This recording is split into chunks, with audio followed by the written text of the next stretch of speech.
Hello, Passionistas. My name is Dara Barlin. I am the CEO of the Center for Transforming Culture.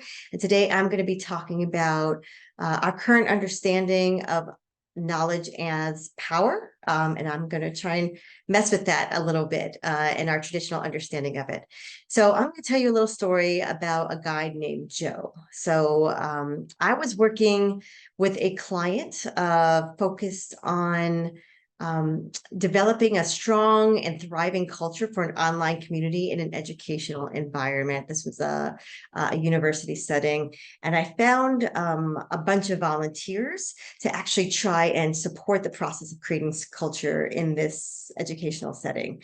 And of the volunteers, Joe really stood out as doing some powerful work in the field. I mean, this guy was killing it. He was inviting people into so many different conversations to listen to what the challenges were of students in the setting. He was talking to professors, listening to what their challenges were. He was bringing people together in small groups to talk about how to sort of identify what was working, what wasn't, and how to take action on that. And he was just building community in such powerful ways. And people were loving the conversations. He was finding ways to bring, a sense of humor through memes, to identifying what the core issues were of so many people in the environment. He was giving voice to so much of what people were frustrated by. And because of that, people got really excited about it. So he started drawing people to the community, and our community started thriving. They were just talking left and right, and people were feeling such a strong sense of belonging and relief to be a part of our community. And so we were really doing an amazing job of building this culture. And so I did what, a lot of folks in my position would do to recognize him, right? I didn't have money to give him for the work that he had. I couldn't give him a sort of a position forever in the organization, but I could give him a title bump, right? And I could say to him, hey, I'm going to give you the title of ambassador because you've been such an incredible volunteer. Like, I really want to elevate the work that you've been doing and give you credit for this incredible, powerful world that you've been helping to create.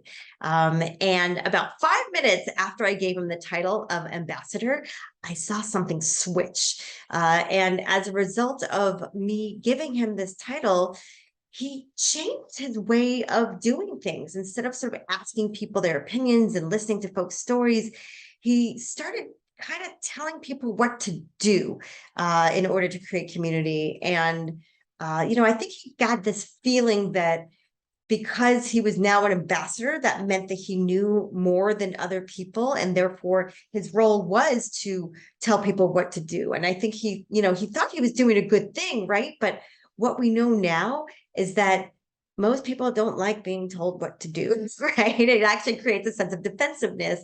And a lot of people are not drawn to that. They're repelled away from it. And so as a result of his new style of telling people what to do, those conversations started dwindling. People stopped wanting to come to the conversation. People stopped wanting to engage with us at all. And our community was like on the brink of breaking, in part because, so many people who were once active and felt listened to and felt validated and felt like they were really being empowered to do something, were now felt like they were just being told what to do over and over again. And I think this is sort of the essence of power, right? In our difference of thinking about knowledge as power.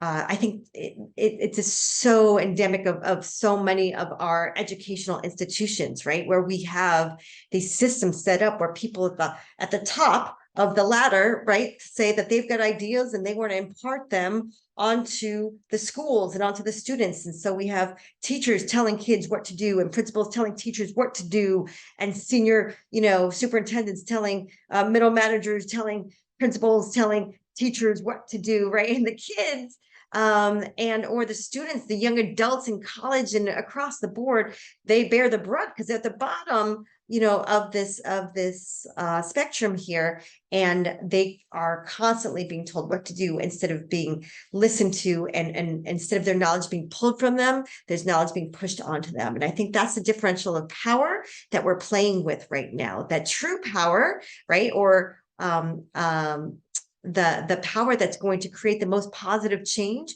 is when you can pull it out of folks, when we can collaborate with understanding what is the knowledge that you bring to the table or that students bring to the table, and what is the knowledge that we have to bring or we can bring, and how do we bring that knowledge together to co-create a vision for something better in the future.